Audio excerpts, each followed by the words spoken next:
La focale oculaire chez l'enfant permet son bon développement psychomoteur, mais aussi psycho-émotionnel, et de pouvoir mieux appréhender l'espace et les autres. C'est un point fondamental dans le développement de l'enfant, et une bonne santé oculaire permet en général une bonne santé.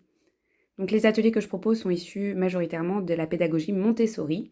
Donc on voit les mobiles. Les mobiles proposés par Maria Montessori dépendent de l'âge et de la capacité oculaire de l'enfant. Mais il ne faut pas hésiter à les reproposer en fonction des pathologies infantiles.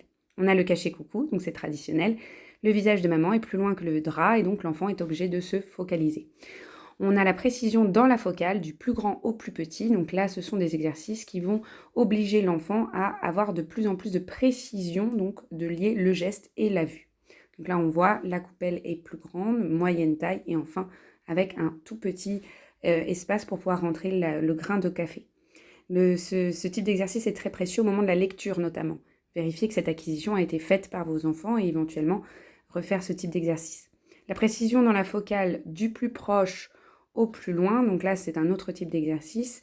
L'enfant est posé au niveau de la caméra et vous faites bouger les stylos au fur et à mesure et l'enfant doit regarder le stylo qui bouge. Il peut le faire lui-même. Un autre type d'exercice là encore, ce sont des points qui sont espacés donc de plus en plus de la vue de l'enfant et l'enfant va travailler en mettant un grain de café sur chaque point. Voilà. Et enfin, le mouvement et la focale. Donc là, c'est quelque chose qui met plus de temps à s'appréhender dans le développement infantile et qui est pourtant essentiel. C'est souvent à ce moment-là qu'on s'aperçoit que l'enfant a une difficulté. Donc là, on peut voir la petite bille qui court le long de l'arbre et ça permet justement d'essayer de suivre le mouvement. Dans le même ordre d'idée, il y a une coupelle, l'enfant tient la ficelle et la petite perle et la maman fait bouger la coupelle et donc l'enfant doit garder la perle dans la coupelle.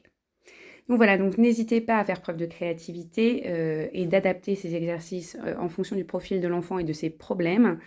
Et puis en fait l'idée c'est de garder les grands principes, à savoir la précision dans la focale, le fait d'aller plus ou moins loin et le fait de pouvoir appréhender le mouvement. Je vous remercie de votre écoute.